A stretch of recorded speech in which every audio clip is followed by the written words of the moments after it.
Hey guys, before this episode begins, I just want to let you all know that I've partnered with DAT Bootcamp to offer a 10% discount code on all Bootcamp products. While studying for my DAT, I found DAT Bootcamp to be the best resource during my preparation. Their extensive review videos and practice exams are second to none. Use code DOD10 at checkout for a 10% discount, applicable to all programs Bootcamp has to offer. Again, that's DOD10 at checkout.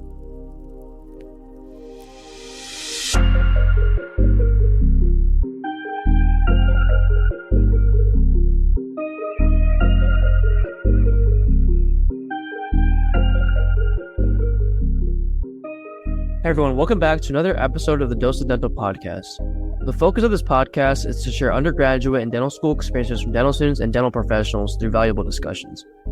Through sharing the journeys and stories of current dental students and dental professionals, our goal is to help you find answers or guidance for your own pre-dental journeys.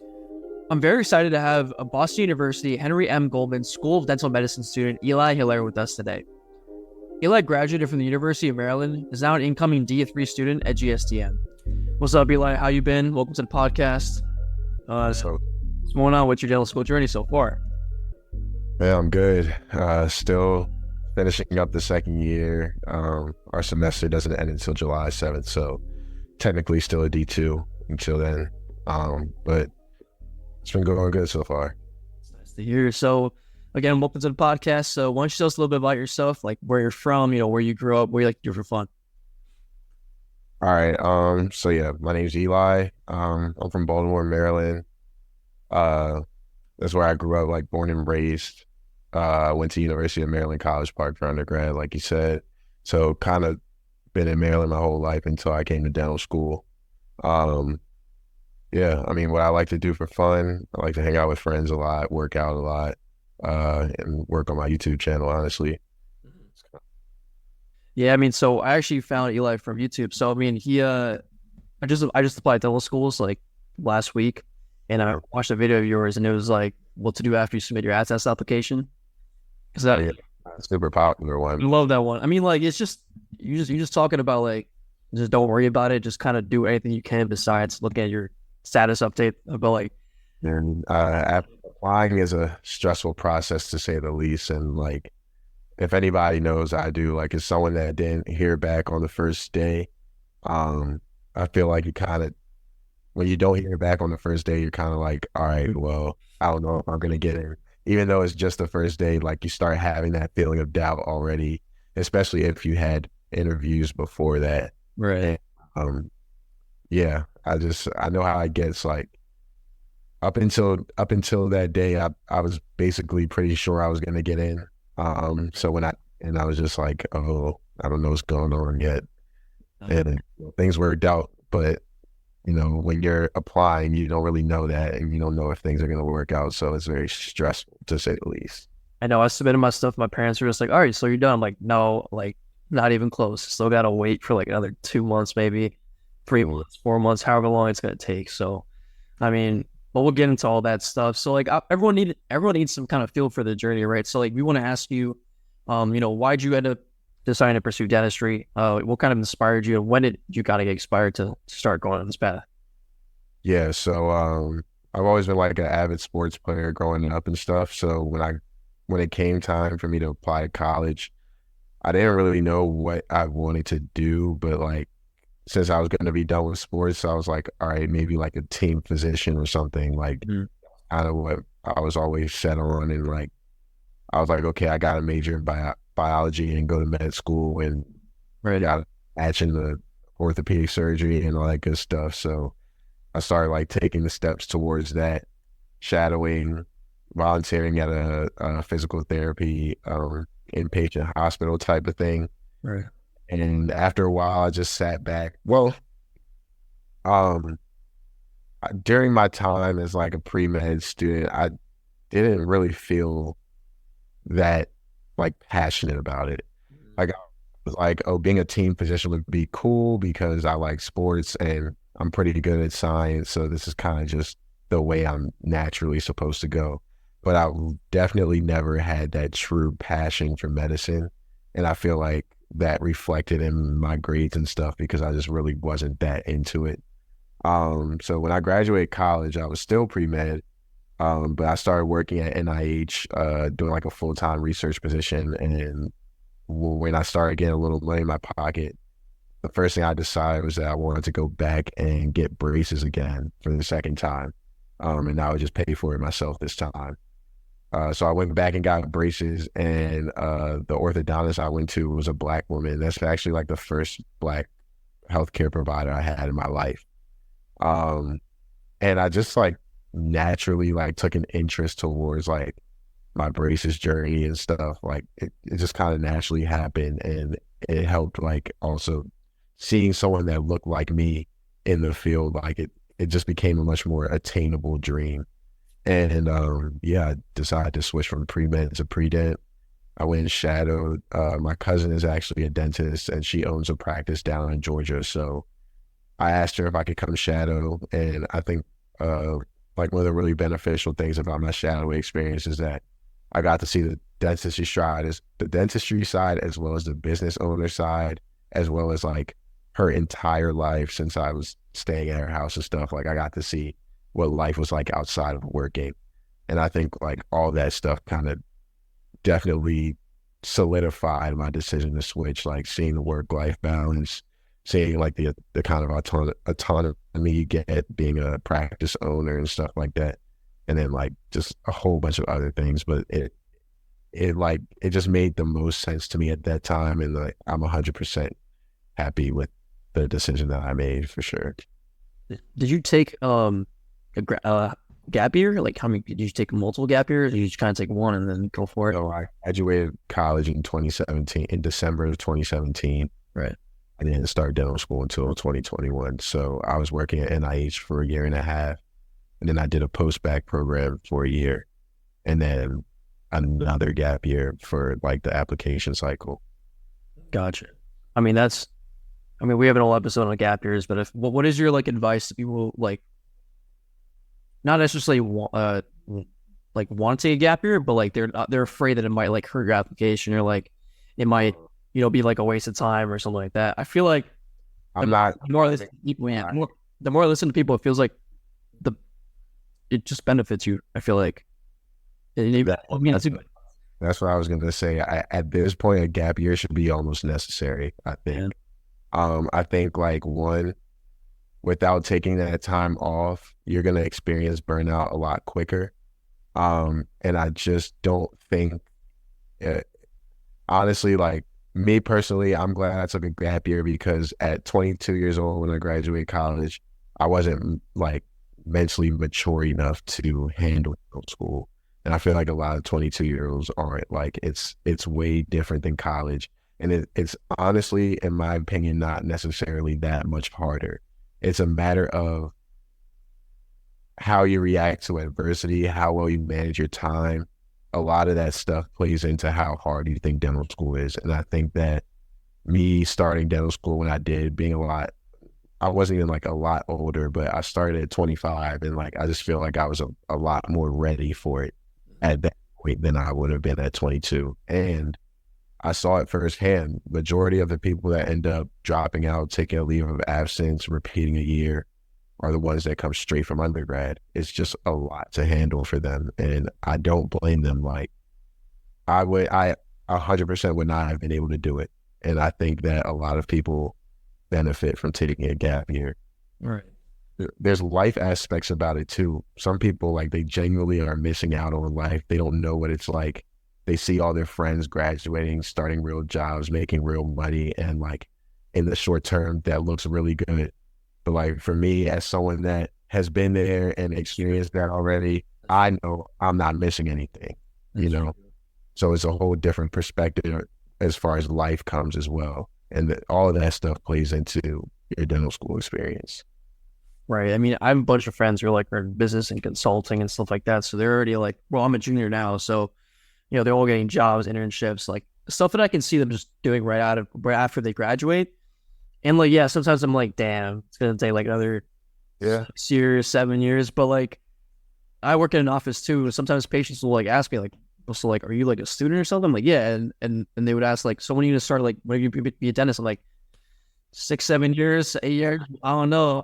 I'm just like, damn. But like, but then you got to take a step back. And you're like, in your case, you already know like what that feels like.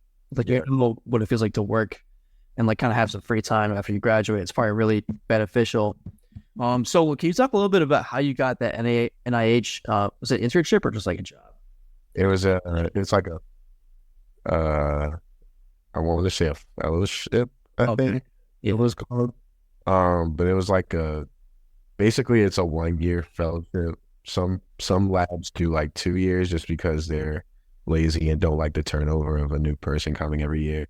But it's called the NIH Postbac Intramural Research Training Assistant. I don't know. It's called Postbac IRTA. I forget what the A stands for, but it's essentially for like people that are just graduating that are looking for research experience. Most people that do it are either pre-med or going or planning to like start going to school for a PhD. Right. And they're just like getting some more intensive research experience than you really could have gotten in undergrad. Cause like I did research in undergrad, but it was for like half a summer or something like that. Yeah. Way different than like what it was like at NIH. But in reality and in retrospect, I probably should have just like graduated and just did a post-bac like I did after working at NIH for a year and a half. I mean, I don't take away the experience for anything. I think it was beneficial for me. Maybe not something I necessarily needed, but I did get something out of it regardless. So. Did you end up like publishing a project or did you kind of just Yeah. So I worked there like the whole year 2018 and half of 2019. And then right. I was working on there actually like just got published maybe like 2 months ago. Oh, nice. Yeah, it takes a little bit of time sometimes, right? To do all that stuff. So you finish working there, take a post-bac. How'd you go about the application cycle? Because I know when you shadowed your was it your cousin at Georgia? When you shadowed her and you kind of decided dentistry's for you, at what point you start kind of thinking like, all right, so I got to get this done, just apply to dental school? Honestly, I started thinking about that as soon as I started my post-bac. So like I basically switched during that summer right before I started my post-bac. So I immediately started studying for the DAT. I had taken the MCAT in March of 2019. And then I switched probably in like June and just immediately started studying. I bought DAT boot camp because that's what everyone was saying to use. And I just stuck to the study schedule that was on there and I was hoping to take my DAT like Labor Day weekend. So like right when I started my post-bac kind of thing, but I ended up pushing it back a little bit because school was getting in the way. So I didn't take it till October, but yeah, I took the MCAT and the DAT in the same year, 2019. And most of the stuff like Orgo Chem like should have been kind of fresh in your brain, right? From the MCAT, or was it a little different? So the MCAT is definitely a different exam, mainly because it's like passage based. So a lot of this, I felt like the DAT was very straightforward. Either you know it or you don't. Whereas the MCAT, you might know it or you might know like one aspect of it, but like you also have to understand what the passage is saying, what the question is asking you. And there's probably like multiple different things that you have to know to be able to answer one question. So as far as like studying for content went, like things were fresh in my head, kinda. Like after I took the MCAT, I had no intention of taking the DAT. And like we all know, usually like when you study for an exam, the information leaves your brain within the next couple of days. And it was a couple of months before I started studying for the DAT. So it wasn't as fresh in my head as I would have liked it to be, but I do think like studying for the MCAT prepared me for like how I'm supposed to study for the DAT and made DAT studying a lot easier for me in that sense. I mean, definitely. I mean, so you took the DAT in October, you get your score right away. Did you already have like your personal statement, all this other stuff like ready to go by the time you applied? By the time I applied, yeah, because I waited until the next application cycle. So June 2020, right? Yeah. Okay. Yeah. And in retrospect, like in my post-bac program, it was, I don't know, I want to say maybe like 60 to 80 of us. I really can't remember, but there were only like 10 or 11 pre-dents. So just about all the pre-dents that were in my class were in that application cycle. Like they applied and like did the post back during the application cycle. And in retrospect, like that is what I should have done too, but I didn't really think of that. Mm-hmm.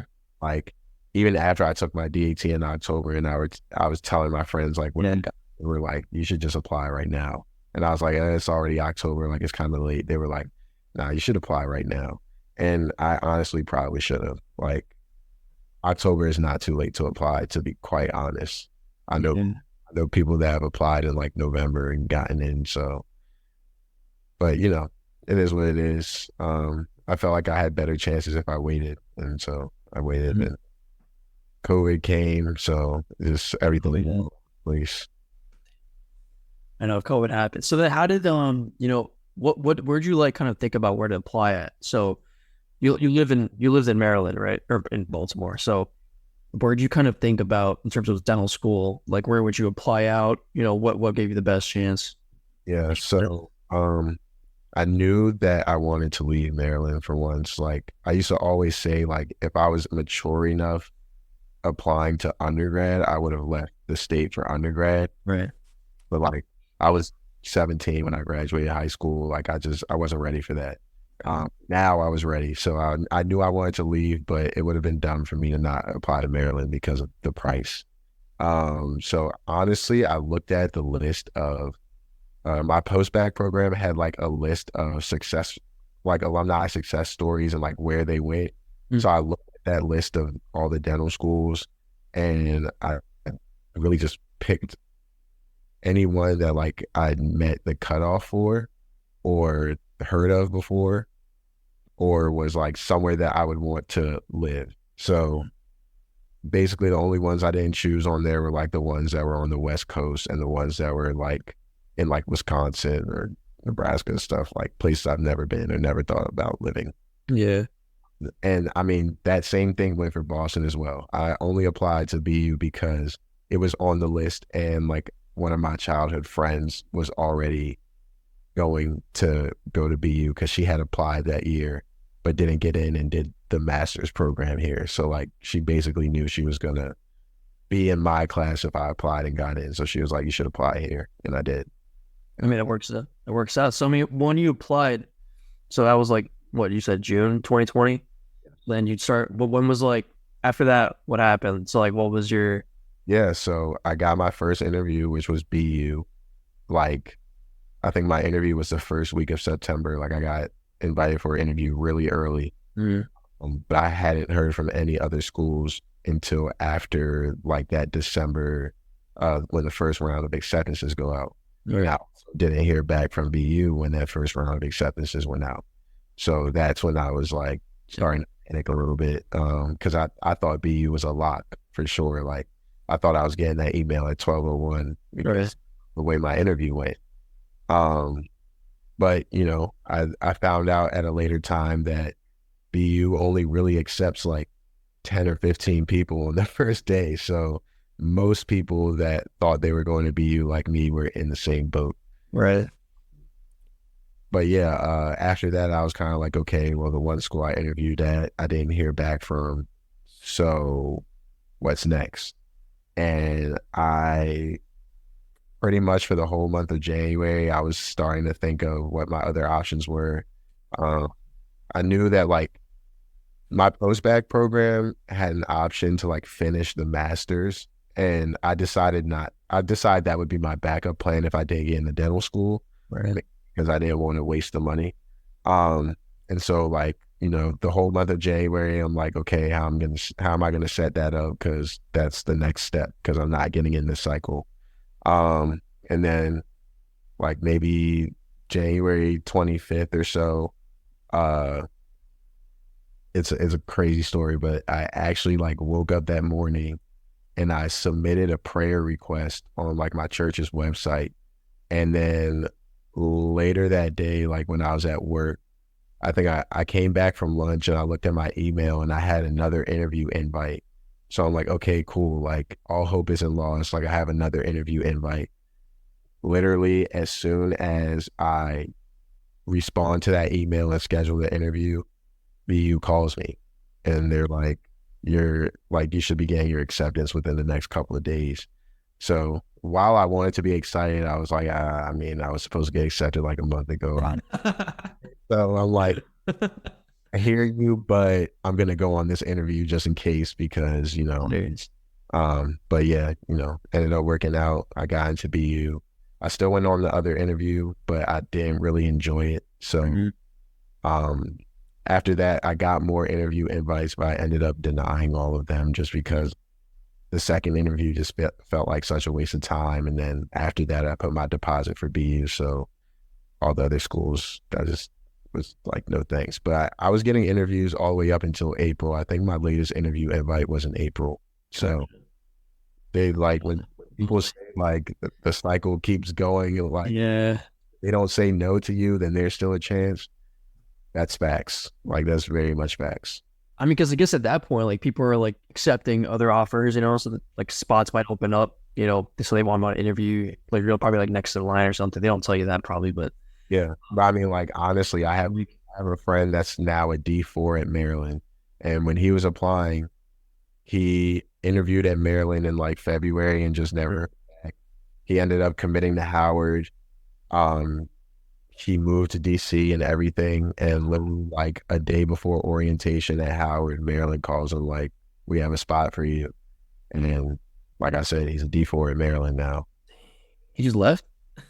Yeah, he just left. I mean, like, crazy. He's from Maryland, and like, the way that it ended up working out is like one of his really close friends had just bought a house that's like 5 minutes walking distance from Maryland Dental School. So he broke the lease with the apartment that he bought in DC and like got like $500 a month rent down the street from Maryland. So it kind of worked out. Plus like tuition for in-state is like $25K a year, which might be the cheapest dental school in the United States. I don't know, but probably is like $25K. That's nothing. I know Texas has like 30,000.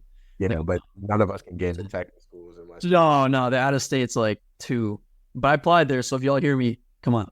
But didn't bother. When I found out they had a separate application, I was just. Yeah, I mean, they have the TMD, whatever it is, SAS, but like you can submit through AdSAS, but you can. But like, I feel like they don't look at those. Like, that's at the end of it, you know what I mean? Because they want to in-state. They want an in-state kid. I thought you had to apply with the. I don't know if that's like a recent thing, but I don't know if they just made that happen. But I'm not sure. But like, I'm curious about how did the BU interview go itself? Like, what was the format? Was it virtual? Yeah, it was virtual. All the interviews were virtual. COVID. Height of COVID. Yeah. Right. But it was just a casual conversation. I think maybe one question was asked. Maybe 2 questions were asked. Like, I know they asked like, why did I want to come to BU? Or maybe like why I wanted to be a dentist. Right. Wanted to come to BU, and like, what was the most like relevant experience that I had like in my journey to dentistry, kind of. That's right. So did you do like any like interview prep before you went on? I tried because like my post-bac program offered like mock interviews and stuff. But like I didn't have enough time. I found out about the interview, like scheduled it for like 3 or 4 days later. And like, honestly, my biggest advice for prepping for interviews is just look over your application. And I mean, like, honestly, that's kind of it. Like, I've heard some schools are like crazy with the interviews, specifically University of Florida, in case anyone's applying. But any other school, like, interviews are honestly chill. Like, it's a way for the school to get to know you beyond your application. And my other biggest piece of advice is to use it as your way to get to know the school. I feel like that's your chance to ask questions, get a sense of what the faculty is like, get a sense of what kind of education you're going to be getting if you go there. Right.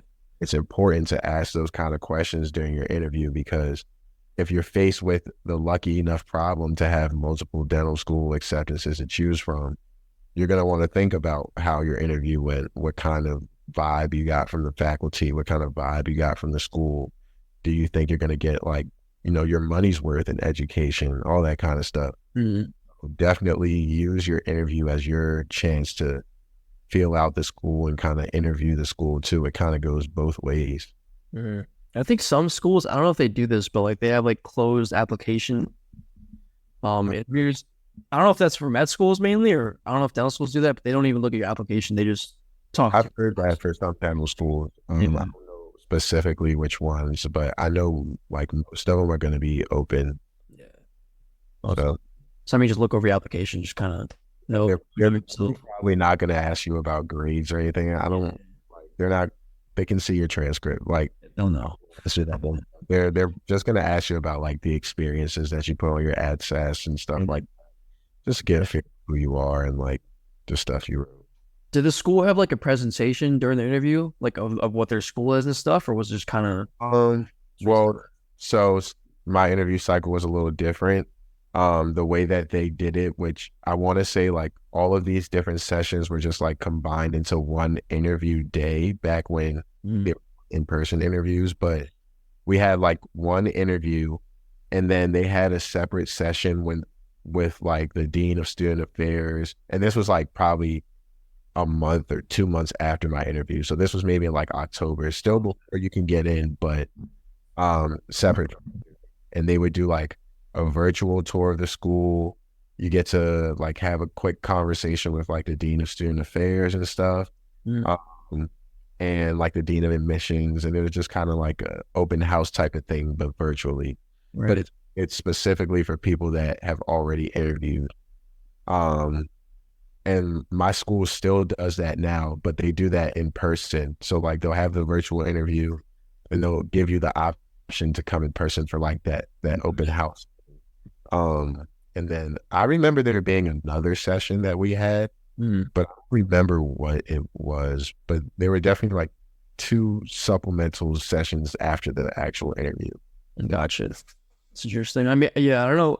Like, I was just wondering about the like now everything's probably like in person. Besides some schools still have virtual interviews. But I guess we'll find out later. So I mean, you got your interview, you're accepted. What are you feeling right now, and what are you expecting going into your D1 year, basically? Honestly, after I got the acceptance, like I felt just so much relief. Like just not have to worry about whether I was going to dental school or not the next year. Yeah. So I could really tell like my parents and my eggs and stuff. And honestly, like I quit my job and I just chilled. Like What were you working as at that moment? I was working as a research assistant at University of Maryland School of Medicine. And I really didn't enjoy the job, but it was better than working at Best Buy. Well, better money than working at Best Buy. I enjoyed working at Best Buy, but it was better money than working at Best Buy. And I thought it would be a helpful stepping stone in case I didn't get into dental school that year, like another resume booster. Right. But yeah, after I got in, I quit my job and I was honestly just chilling. Like I just wanted to enjoy my life before starting dental school, and I think everyone should do that because once you start dental school, your life is gone. It's crazy. So I mean, what do you expect when you're D1? You're like, were you kind of like expecting like a really hard transition, or like, and how was the transition since you've already gone through it? So I would say like I don't really know what I was expecting. I tried to get a feel from it by asking like different D1s, like people from my post-bac program that went straight in after. And honestly, like, everyone's like, oh yeah, get ready. Like it's super hard. I feel like the transition wasn't as bad because I did a post-bac, and like in my post-bac, we were taking like the Georgetown Med School classes. So like already had an idea of like how rigorous the courses would be and like how to manage my time pretty well. I think like that time management is like the most important thing in dental school. Like that's basically gonna determine how miserable you are, how well you manage your time. Right. And I happen to have a really good time management skills, and I'm very thankful for that. So my D1 year went pretty smoothly. Honestly, like I mean, I personally didn't think it was like super crazy. I was enjoying myself. What is like the Boston, like what is the GSTM like curriculum like? Is it, so you said, is it with med school students or no? No, it's not. You know? It's just straight dental school. You take classes with your whole class. Um, the way the curriculum is set up, well, it's like you take maybe 45 credits your first year or something like that. Gotcha. Basically all basic science courses and one I guess like two courses in the sim lab, dental anatomy and general dentistry. I liked that like you get really early hands-on experience at BU. Like you start in the sim lab at like early September, I think. Is a sim lab session. Yeah. And yeah, I mean like you have sim lab every Thursday. The rest of the days of the week you have your basic science classes, biochem, physiology, anatomy. Second semester you take stuff like microbio, genetics was first semester. There's a whole bunch of different classes, but our schedule is like staggered. So you're like a lot of the classes don't last the whole semester. Like they'll start maybe like a month after the semester starts, or like some that start at the beginning of the semester will end in November. Right. Courses will only be like 6 weeks of the semester. It's a really weird, like to explain it to anyone, but like in my opinion, it makes school a little more bearable. Like it doesn't feel like such a heavy workload all the time. It's like a month or like 6 weeks out of each semester that actually feel like a super heavy workload. Right. So I mean, so basically the first whole year of your dental school was kind of more like, is that called didactics? Like, is that what you would, so like what was like the first kind of things you guys did like in the sim lab, and how did you guys kind of progress throughout your D1 year? What did you guys like end up doing projects? Basically your D1 year, we were doing all like fillings type of thing, like class 1 preps, class 2 preps. That's all you're doing in sim lab in the D1 year in my school. Mm-hmm. I have heard of some schools that like first year they're doing fix, like they're doing crown preps and stuff, which I think is amazing. Like the earlier you start with that's the hard stuff. That's what you should be starting with earlier, to be honest. But yeah, first year is like just all like cavity preps pretty much. Right. And for dental anatomy, we were doing like wax ups like every school does. Honestly, my least favorite thing in the world, but you got to do it. Yeah. No one really does wax ups. Well, I won't say that, but a lot of people like you do a wax up your first year and then you never do one again. Right. I think it's just to learn the anatomy of teeth, right? And like kind of the whole thing. So I mean, how'd you kind of like, did you find yourself really good at it in the beginning, or no? Like how skill like? Not at all. It was definitely a learning. It wasn't too bad, but like I mean, it's learning a new skill, and I feel like the important thing to remember is that like 8 times out of 10 when you start, you're gonna think you suck, and you probably do. So does everyone else. Like there's nobody in your class that's been a dentist before. There may be a few people in your class that have prepped teeth before, but that's probably because they're repeating D1. So you should compare yourself to them. Honestly, like you just gotta put in the work and practice and you will get better. But you know, it's gonna be a learning curve for everyone in your class. So if you suck, it's okay. I'm personally glad like I decided to vlog my first day in sim lab, and like I go back and watch that video often because like it just reminds me how far I've come, but also like my classmates as well. Cause I like when we took lunch, I decided to like interview people, ask them like how it was going. And we all thought we sucked. And I mean, we all did, but we all got a lot better over the year. So yeah, I think I saw that one. And so like from D1 year, what do you guys do? Like, what is the transition between D1 and D2 year? Like, what is like the step up? Are you guys more clinic now at that point? So D2 year at my school, we're way more in the sim lab, taking like all your didactic courses, not all of them, but 75% of them are accompanied with the sim lab and like a sim lab course. Right. So we're taking like all the dentistry classes now, prosthodontics, endodontics, all that stuff. And then we're taking those classes in the sim lab as well. You still have like some didactic courses like pharmacology. What else is there? Pharmacology. There's some other stuff, but I really can't remember that well. It's been such a long year, like a ridiculously long year. But it's a nice transition, I would say. It's the only hard part about it is, again, like now you're learning new skills again. Start off pretty trash once again. And you're learning how to balance like studying for school with practicing in the sim lab. Yes. So it's definitely like another learning curve. I feel like every year is just like, okay, you learn to adjust, you plateau a little bit, you finally like get your groove, and then the next year up again. Same thing, like next year I'm going to start learning how to balance clinic with classes and all that stuff. And then at my school, D3 year, your last exam is like the end of April, and then you're done with like classes in general, like a straight clinic. But then even then, like now you got to balance clinic with studying for boards and preparing for your licensure exam and all that stuff. So it's just like, it's a constant uphill battle in dental school, but you know, each year you take a step up and you're always ready for the next step, you know? Right. That makes sense. I mean, so when you guys like when they see patients, is that D3 year? Yeah, D3. So I started seeing patients in August. Oh, shoot. Yeah. It's 2 months, bro. Time flies. I feel like I just started and now I'm about to see patients. Craziest thing ever. Yeah. I mean, I was talking to Omid from Tufts Dental. I don't know if you know him on Instagram. His name handles Dr. Way Baby, I think. Yeah, I've heard it. Yeah, he said that like the deep, like there's like big little systems there. Do you guys have that at Boston? So do you guys like absorb patients from the graduating D3 students and D4s eventually? The patients are kind of all the school's patients. So like the school will just reassign the patient to whoever.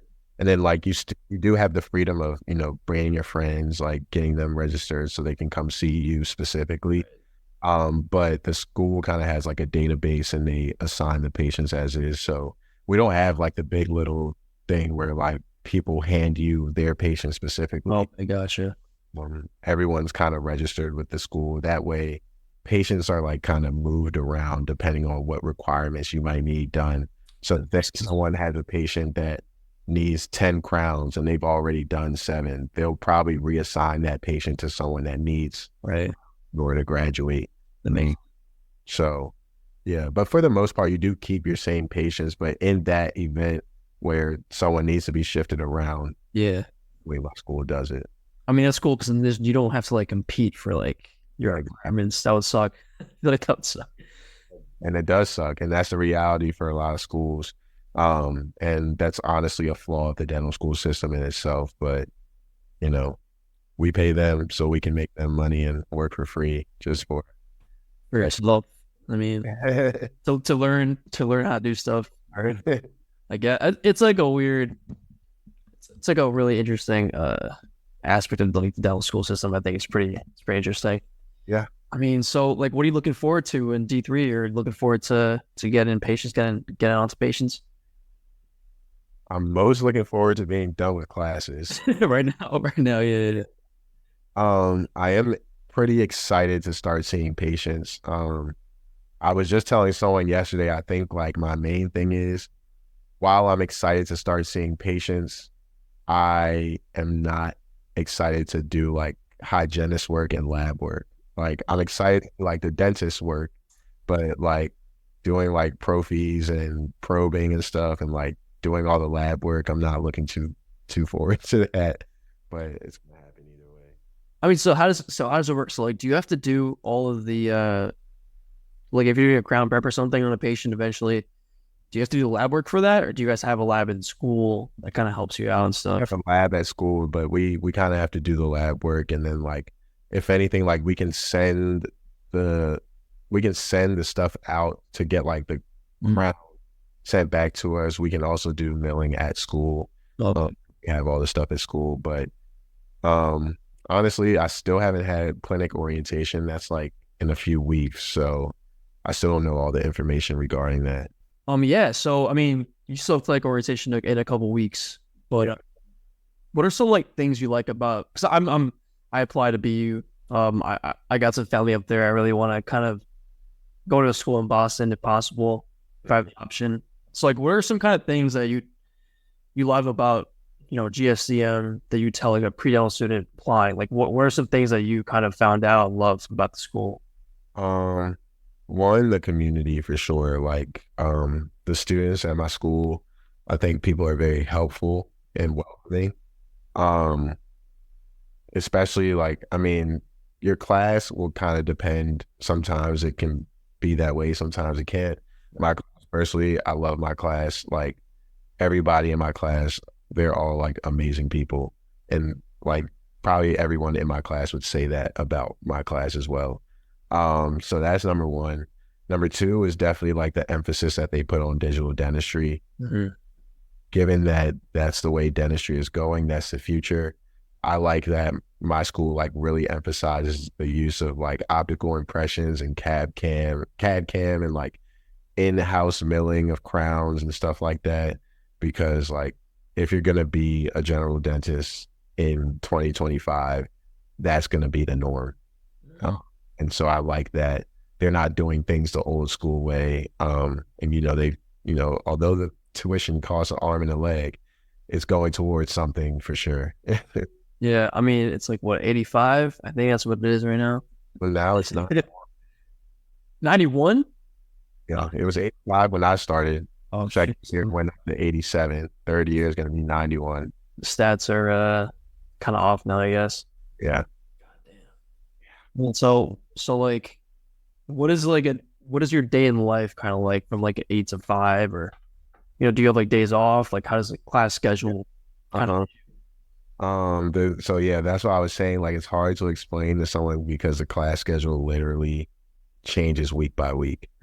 Like it varies so much. Honestly, like if it wasn't for the school populating a Google Calendar for us, we wouldn't have a single clue what's going on. But yeah, I mean, in general, I have class like basically 8 a.m. every day. And usually will end most of the time around like 3. Sometimes it'll go all the way to 5. Kind of depends like if you have lab that day or not. But yeah, usually my days are around like 8 to 3.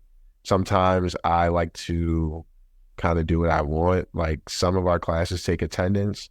If they don't, I may or may not go. It just depends on like what class it is, what time it's at, like, and how it fits into my day. So like if we have class 8 to 10, and then we have another class 10 to 12, and then another class from 1 to 3, I might go to school like 8 to 12 and then just go home, eat lunch at home so I don't have to buy lunch. And then if the 1 to 3 class doesn't take attendance, I might just like go to the gym instead while it's not crowded.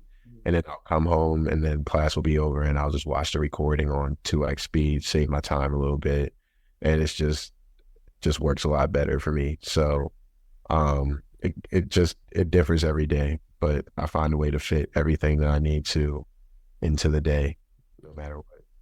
I mean, how do you, so like, where's the time management coming from? Is that just from like I feel like your gap years might have helped you there? Or you just always have?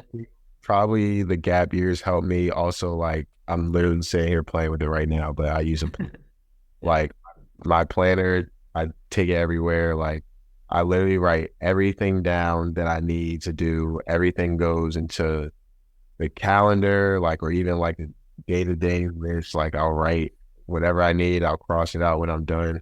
I get some type of satisfaction from like crossing that stuff out. But like, I had most of the week off and I still have all this stuff in my planner, just like everything I have to do, not just school stuff, but like YouTube stuff, the gym, all that stuff. Like I just write it down. And when it's done, I cross it out. I mean, so let's talk about YouTube, man. So like, where did that start? Like, why'd you think about chronicling your life and just kind of having that on there?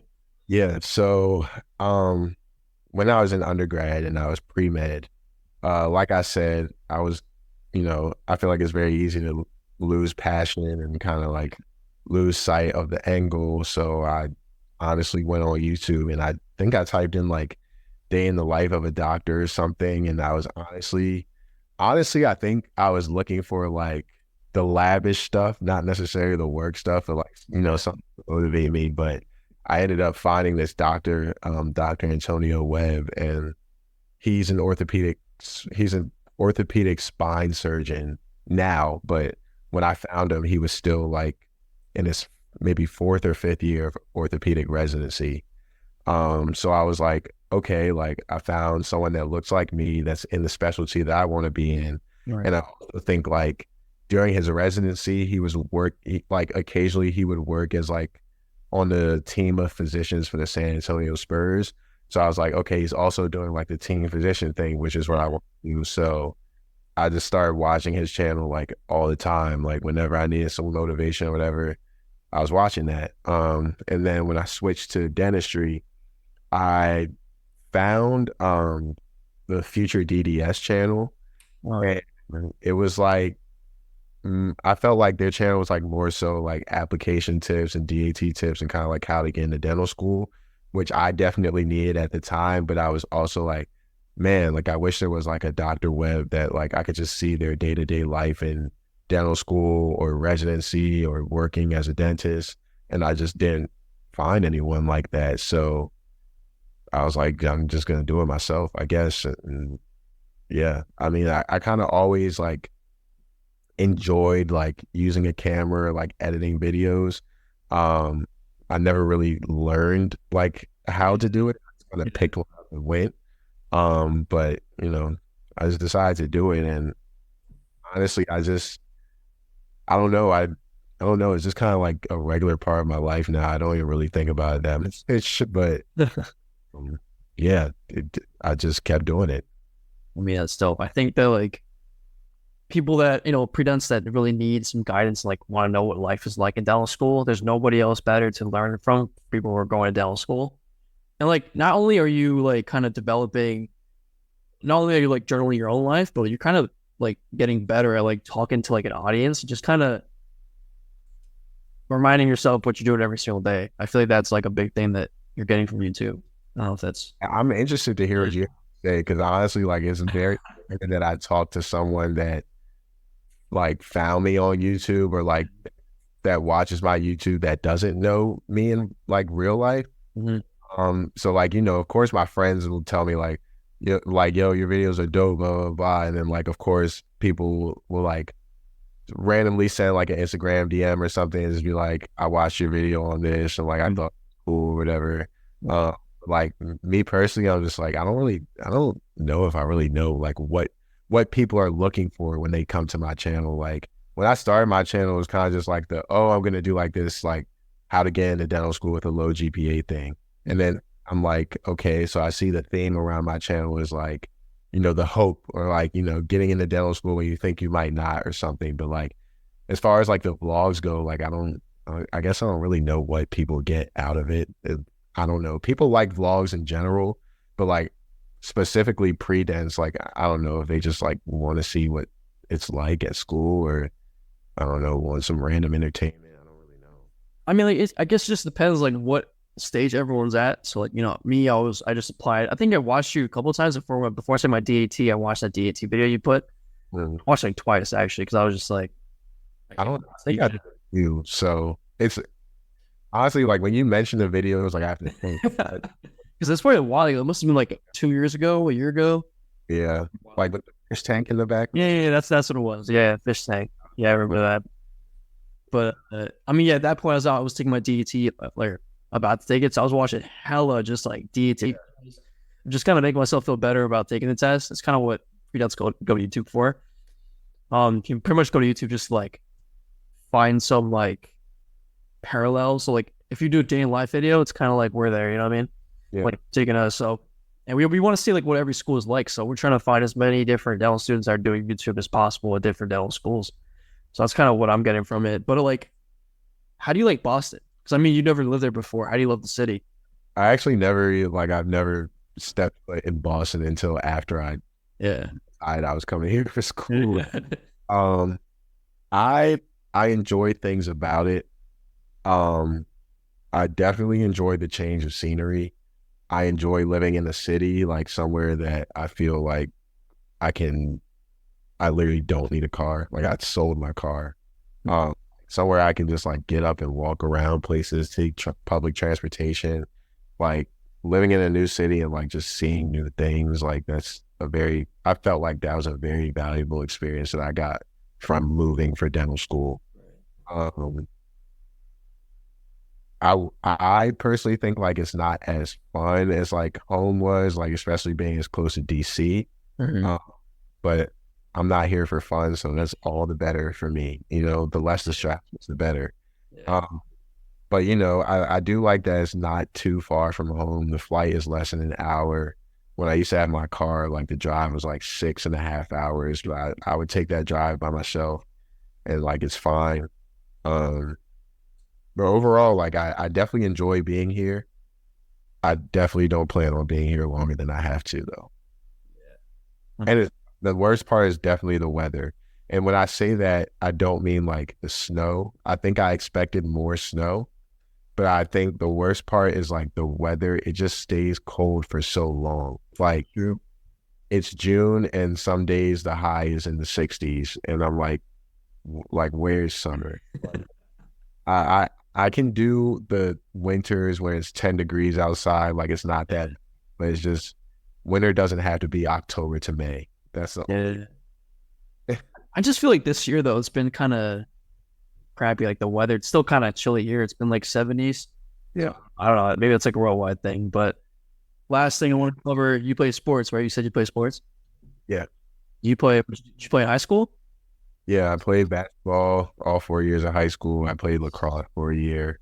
Before I started high school, I was like really big into football too, but I got injured playing football and it stopped me from playing basketball, and I liked basketball more, so I gave up on football after that. Yeah, and if I come up to Boston, we gotta go hoop somewhere. I don't know where the courts are at.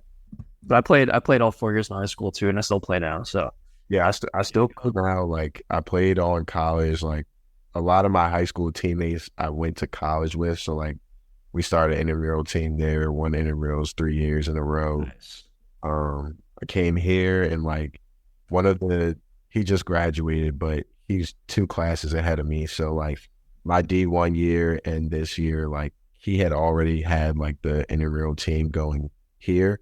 Yeah, And so I just joined them, and like we would play in the intramurals with the undergrad. Well, it's like all the schools. So like there's undergrad, there's law students, med students, there's us. But like we put together like a dental school team. that's dope. Now that he's gone, I think that might die out because I'm not taking over it. I mean, so yeah, I mean that kind of wraps it up. Do you have any like last minute advice for pre-dentals in that application cycle? Kind of stressed out, just wondering what to do right now, man. If you're in the application cycle right now, literally just take it day by day. But like there's literally no point in stressing. If your application is in already, just let it be. Let it be in. Let schools take a look at it. They will find you. Honestly, like you never know. You really never know. It doesn't matter what your grades are, what your DAT. I mean, yes, it matters, but you don't have to be a 4.0 student with a 25 DAT or whatever. Like, as long as you meet around the averages, everything else matters a lot more. The GPA and the DAT are kind of just like boxes you have to check. But if you're a decent person and you did a good job portraying that on your application, I'm sure that there are schools that are going to be in touch. So just be calm, let it be. And then in the misfortunate event that maybe you don't get into any dental schools this year, the number one most important thing is contact schools and find out what you can improve about your application. There's so many people that DM me that are like, okay, I'm thinking about reapplying. What do you think I should do? I can't answer that question for you. The admissions office can. Sure. For them and ask them, what do I need to improve? I can't tell you if you need to retake your DAT. I don't know what your school is looking for. Ask them what you need to improve, work on making those improvements, and apply again. And that's it. But that's not something to worry about right now. Right now, just hope you get a call for an interview. And when you go on those interviews, just be yourself. That's the main thing. Be yourself. Be your best self. That's what I always say. Don't put on a front. Don't try to be someone you're not. Just be the best version of you. If the school likes you, you're going to get in. If they don't like you, you probably didn't want to be there anyway. That's good advice, man. So I appreciate you coming on. It was a fun time talking to you, meeting you too. And if I come up to Boston, probably this summer, try if you give me a tour of the school. Oh yeah, of course. Yeah, I've been giving tours. Like, just hit me up and you can give me because I'll definitely be here. And I'm in school until July 7th, and D3 starts July 24th. So I'll be around. Appreciate it. Yeah, no problem.